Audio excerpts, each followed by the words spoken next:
व्याकरण समझे तो सुरभित छंद हो जाए, हमारे देश में फिर से सुखद मकरंद हो जाए। मेरे ईश्वर मेरे दाता ये विनती करती मैं तुझसे, मेरे ईश्वर मेरे दाता ये विनती करती मैं तुझसे। युवा पीढ़ी संभल करके विवेकानंद हो जाए। तालियां। जो हमारी परंपरा रही है मणितारा शिक्षा निकेतन की, कि किसी भी इवेंट में, खासकर इंडिपेंडेंस डे के इवेंट में, हम ये मेक श्योर जरूर करते हैं कि किसी समाज की प्रॉब्लम पे कोई ना कोई नाटक, कोई एक्ट पेश करके हम समाज में जागृति लाएं।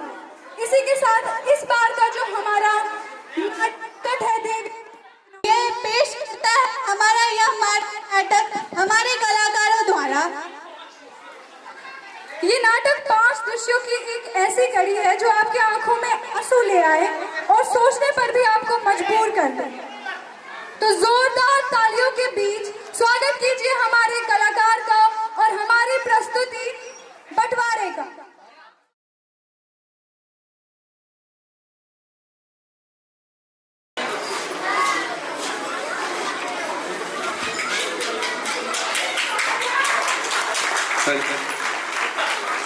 बेटा रामू, कृष्णा और बेटी विद्या, आज मैं तुम तीनों को इसलिए बुलाया है कि अब मैं बूढ़ा हो चुका हूँ। शरीर में अब पहले जैसी ताकत नहीं रही। पहले की तरह अब मैं काम करने से लाचार हूँ। मैंने अपनी जिंदगी में जो कुछ भी कमाया तुम्हारी खुशियों के लिए कमाया, लेकिन अब मैं चाहता हूँ कि मेरी जमीन जगह का बंटवारा तुम सबों के बीच कर दूं, ताकि मेरे बाद तुम लोगों में कोई विवाद ना हो। आपने ठीक फैसला लिया है पिताजी, अब आपको आराम करने की जरूरत है।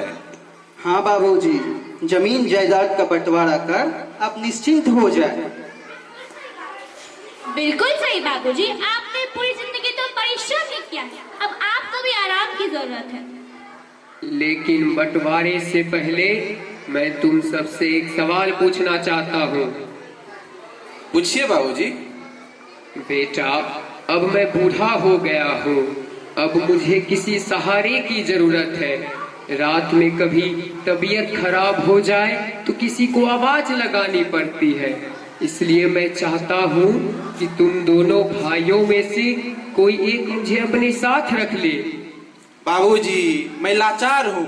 इस महंगाई के जमाने में 2-2 बच्चे को प्राइवेट स्कूल में पढ़ा रहा हूँ। घर का खर्च, साथ ही रूम रेंट, मुझे क्षमा करे बाबूजी।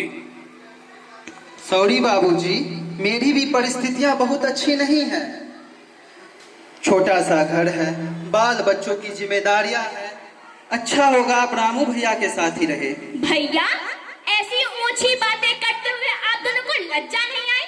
चलिए बाबू, आप मेरे साथ चलिए, मैं पूरी जिंदगी आपकी सेवा करूंगी। नहीं नहीं बेटी, मैं तुम्हारे साथ रहकर अपने खानदान की इज्जत नीलाम नहीं करना चाहता हूँ। मुझे क्षमा करे बाबूजी, बस मैं जिम्मेवारियों के कारण लाचार हूँ। जिम्मेदारियाँ?